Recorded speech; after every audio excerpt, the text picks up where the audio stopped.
Hello পুরনো নতুন ভিউয়ার্সরা, সবাই আশা করি ভালো আছেন। এই যে সেই বাইকখানা যেটা নিয়ে টপ স্পিড দেখাইছিলাম, এখন অনেকে জানতে চেয়েছেন সুবিধা অসুবিধাটা কি। এখন আজকে এই ভিডিওতে আলোচনা করব এই বাইকটার 10টা সুবিধা 10টা অসুবিধা।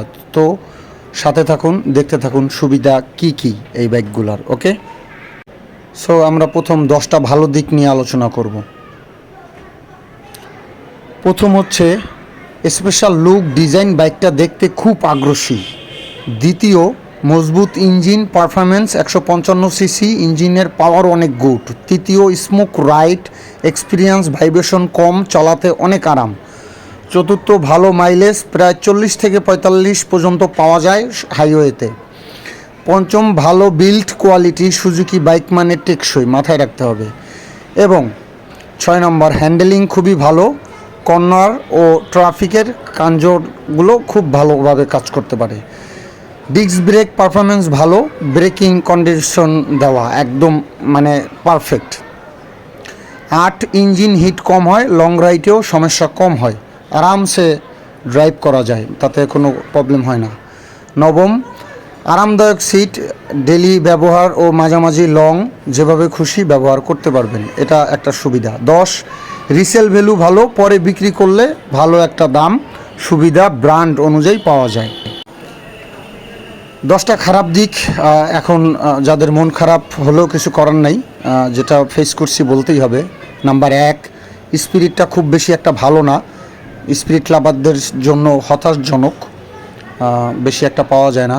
দ্বিতীয়, হাইওয়েতে পাওয়ার কম লাগে, লং হাইওয়ে রাইডে একটু কমিয়ে ফুয়েল যায়। তৃতীয়,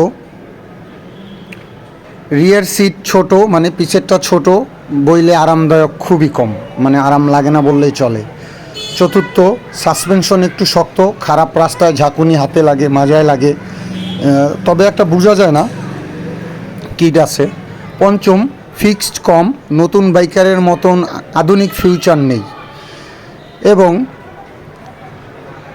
ষষ্ঠ, হেডলাইটের পারফরমেন্স, ঘরপাতে আলো একটু কম, যেহেতু আমি এই যে ফগ লাইট আলাদা লাগাই নিছি এর জন্য। সপ্তম, সার্ভিস সেন্টার সব জায়গায় পাওয়া যায় না, ছোট শহরে সমস্যা হয়, বিশেষ ভালো জায়গা ছাড়া পাওয়া যায় না। অষ্টম, দাম তুলনামূলক বেশি, এগেজমেন্ট অপশনেই একদম বেশি। এবং 9, ডিজিটাল মিটার সাধারণ খুব আকর্ষণীয় না অন্যান্য বাইকের থেকে, এটা ফিল করছি। এবং 10, ফুয়েল ট্যাঙ্কির ক্যাপাসিটি কম, লং রাইডে বারবার তেল নিতে হয়। তো এগুলো হলো প্রবলেমের কারণ। এবং এই বাইকটা ভালো তাদের জন্য যারা স্টাইলিশ স্মুথ রাইড চালাতে চান, ইউজ করতে চান। সো গায়েস, এই ছিল GXXR-এর 10টা গুণবলী, ভালো দিক এবং খারাপ দিক। আমি অ্যাকচুয়ালি আমি না, যারা সিনিয়র তারা অ্যাকচুয়ালি ABS পছন্দ করে না। আমারও একটা ছিল, ABS ওপেন করে রেখেছিলাম। সো এটাও ABS ছাড়া, ABSটায় অন্য প্রবলেম ফেস করতে হয়। সো গায়েস, এই ছিল আমার রিভিউর 10টা ভালো দিক খারাপ দিক। কার কীরকম লাগলো কমেন্টে জানান, কিন্তু কেউ খারাপ লাগলে কিছু করার নেই, এটা আমার সম্পূর্ণ নিজের এক্সপিরিয়েন্স থেকে শেয়ার করছি। সবাই ভালো থাকবেন, ধন্যবাদ ভিডিওটি দেখার জন্য। সাথে থাকবেন, লাইক কমেন্ট শেয়ার সাবস্ক্রাইব করলে খুশি হব। Thank you so much everybody. দেখা হবে অন্য আরেকটি নতুন ভিডিওতে। আল্লাহ হাফেজ।